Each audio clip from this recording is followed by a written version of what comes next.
Hello, my name is Burke Hedges, author of the best-selling book, The Parable of the Pipeline.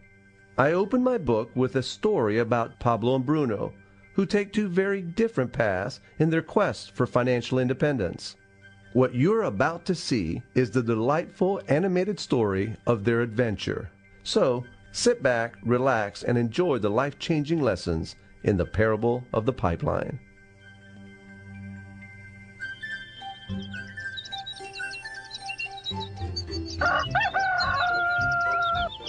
Far away, in a small village, near a beautiful valley, lived two friends, Pablo and Bruno.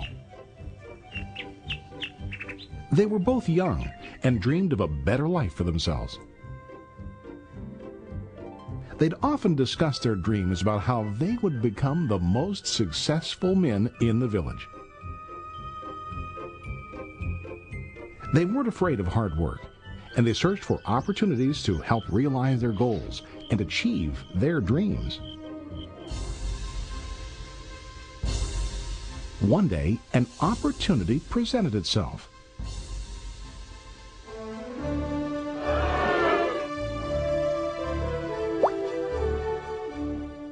The mayor of the village decided to hire two people to bring water from a spring up on the mountain, across the valley, back down to the village. They were to be paid based on the amount of water delivered to the village. Bruno and Pablo enthusiastically got to work. Every day, from morning till evening, they carried buckets to and from the spring. They worked hard, carrying water to the village. In the evening, they'd return home with their day's wages.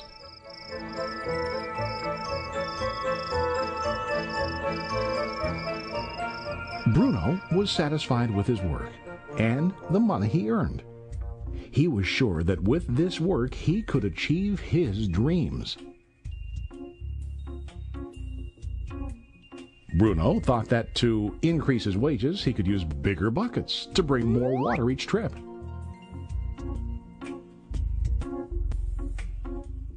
He believed with a larger income he would soon be able to buy a cow and the house that he dreamed about.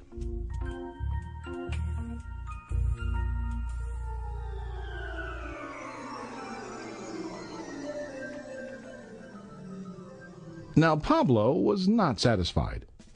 At the end of the day, his back and hands ached, and he was exhausted. He was looking for an easier way to earn more. One day an idea occurred to Pablo.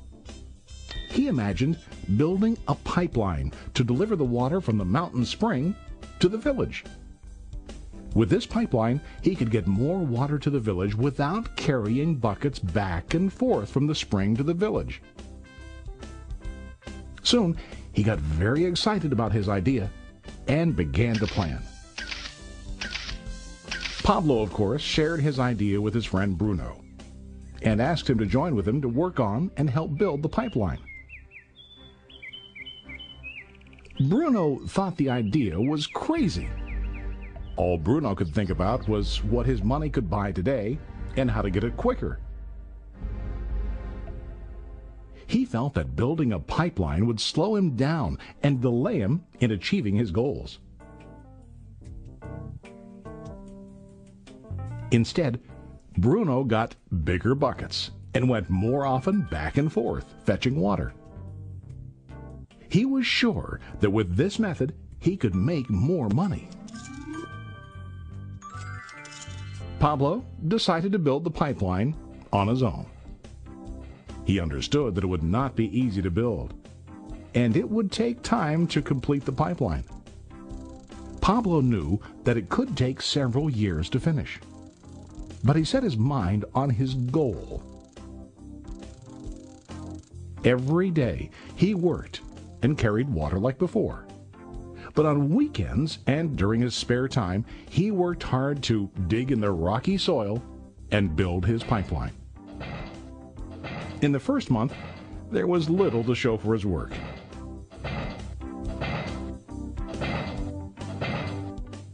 Bruno and the villagers laughed and teased him. They called him Pablo the Pipeline Man. During this time, Bruno's income doubled. He already bought a cow and a bigger house. His lifestyle changed. He now spent time after work in the bar, enjoying his hard-earned wages from delivering water.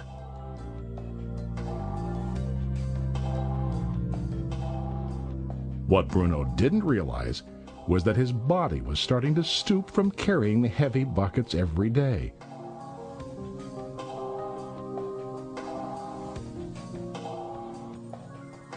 His face looked worn and his body tired.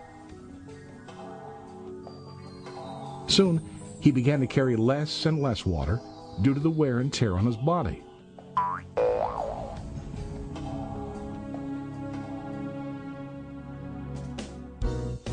Month after month, Pablo worked. Soon a year passed, and then a second year. Finally, Pablo finished his pipeline. He now used his pipeline to deliver water to the village instead of carrying buckets. Pablo was now earning more money than ever before. The water continued flowing to the village, while Pablo wasn't working. While he slept and ate, the water flowed. Pablo was happy and proud of his insight, persistence, and hard work. Now his income flowed as long as the water flowed through his pipeline.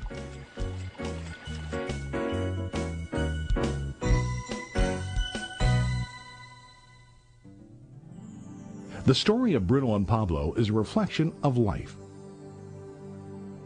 Their jobs symbolize what most people do to earn money. Bruno gets his money using buckets. He goes back and forth, carrying his buckets from the spring to the village in exchange for money.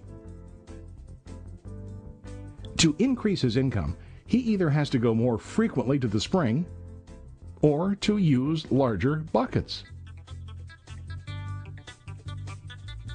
It's common in real life to increase our income by working harder. For example, working overtime or getting a second job. We also increase the size of our buckets by accepting a higher paying position, which often includes spending more time on the job. Most of us exchange time for money like Bruno. We know that every person has only 24 hours in the day and that it's not possible to use all our time to work. The most difficult time comes when we can no longer exchange time for money due to age, health, or other reasons. Then, our income stops. Now let's review what Pablo did.